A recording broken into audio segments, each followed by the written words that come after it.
Dans cet épisode, je vous propose de découvrir comment devenir l'architecte de votre vie grâce à une stratégie puissante, le cercle de contrôle.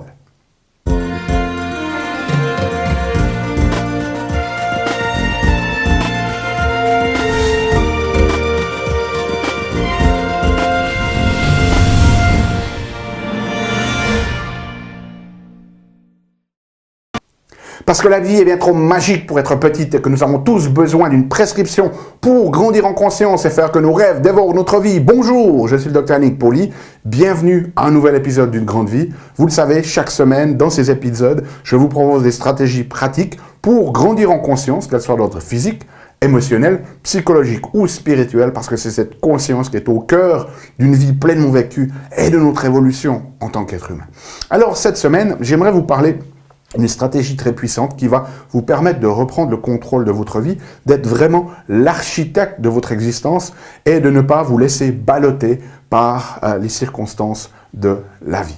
Et cette stratégie, elle est basée sur quelque chose d'important à comprendre, c'est que la qualité de notre existence va être vraiment déterminée par là où nous focalisons notre attention.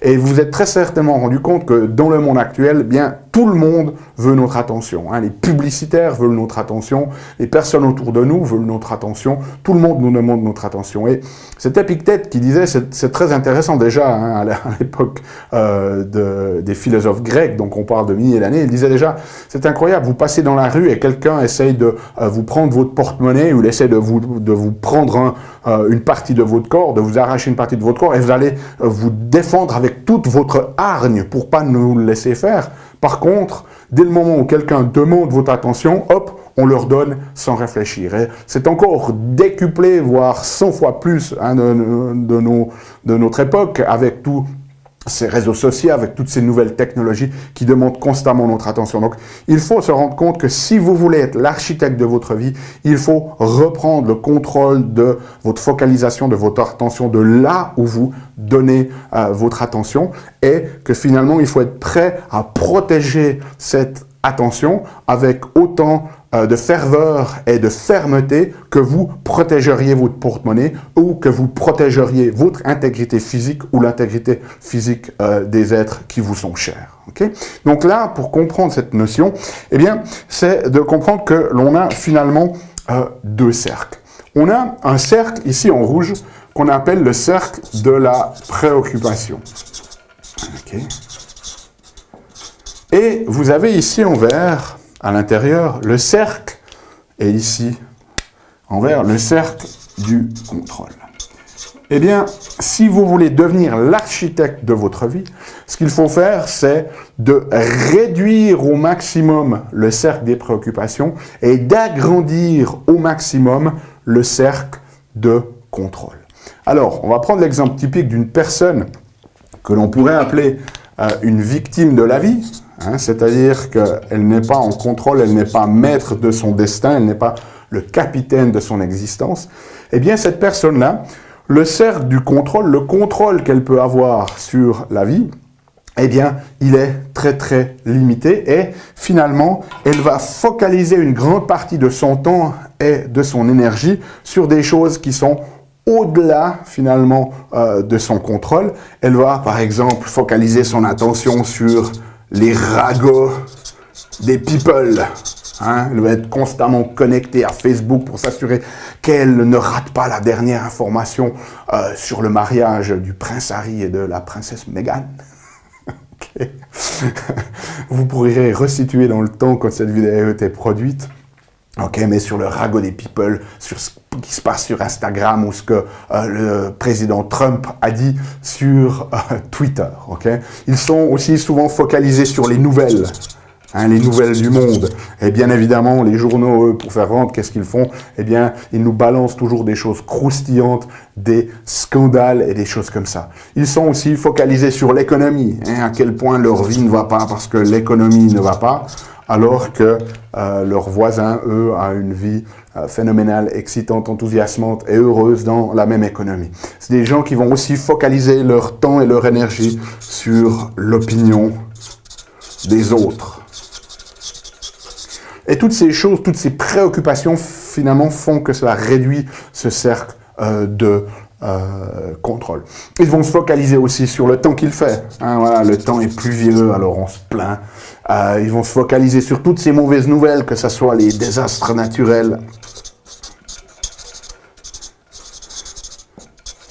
les guerres, etc., etc. Donc, dès le moment où, finalement, ils ont l'occasion de parler avec quelqu'un d'autre, bien, ils vont parler de ces choses-là, des ragots des gens, de l'économie comme ça va pas, de la politique, des guerres, de la pauvreté, de tout ce qui ne va pas dans le monde.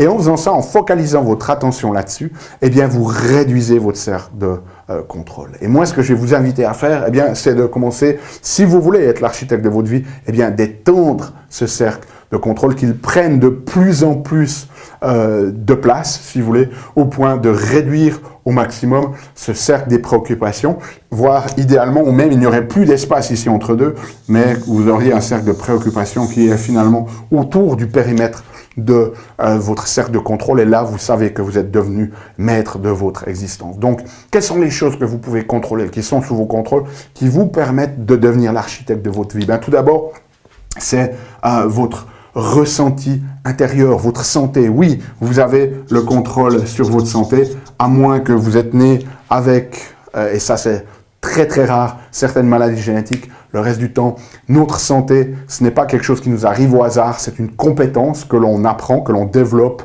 ou pas, okay? Mais il y a un certain nombre de stratégies que vous pouvez faire. Donc oui, le contrôle sur votre santé, votre attitude et votre état d'esprit. Vous pouvez avoir le contrôle là-dessus. Hein. Un philosophe disait, c'est notre esprit qui peut faire de notre vie soit un paradis, soit un enfer. Donc les perceptions, les croyances, etc., c'est des choses sur lesquelles on a le contrôle. Le voyage, hein, les voyages que vous faites, les lieux que vous visitez, les petits moments magiques que vous décidez ou non de vous créer, vous avez le contrôle là-dessus. Votre lieu de travail, vous avez le choix. Et oui, vous allez me dire, certains d'entre vous dire, oui, mais vous ne comprenez pas, l'économie est difficile, je suis obligé d'avoir ce job. Non, vous avez le contrôle, vous avez toujours le choix. Le lieu de travail et les personnes avec qui vous travaillez, ça c'est quelque chose d'important, on en a parlé dans d'autres épisodes, vous allez être influencé par les personnes qui sont autour de vous. Lorsque vous choisissez un travail, choisissez-le pour le lieu, est-ce que vous vous sentez bien, mais aussi pour les personnes. N'allez pas juste pour le salaire, parce que si vous avez pour un job où vous avez un bon salaire, mais qu'il y a des personnes toxiques autour de vous, eh bien, ça va vous coûter, vous allez perdre le contrôle. Okay? Les lectures que vous avez, les livres que vous lisez, la manière dont vous nourrissez en fait votre attention, les vidéos que vous regardez, la musique que vous écoutez, les œuvres d'art que vous allez observer ou devant lesquelles vous allez vous extasier ou pas, les livres, hein, est-ce que vous lisez juste des romans, est-ce que vous lisez les grands classiques qui vous inspirent, de personnes qui étaient inspirées à la base quand elles les ont écrites, les compétences que vous décidez de développer dans votre vie? Est-ce que vous développez des compétences personnelles et professionnelles qui vous servent juste à vous, ou est-ce que vous développez des compétences qui permettent de mieux contribuer, de mieux servir les autres? Okay? Votre lieu de résidence aussi, là où vous vivez, vous avez le choix, vous avez le contrôle là-dessus. Okay? Donc, voilà cette notion.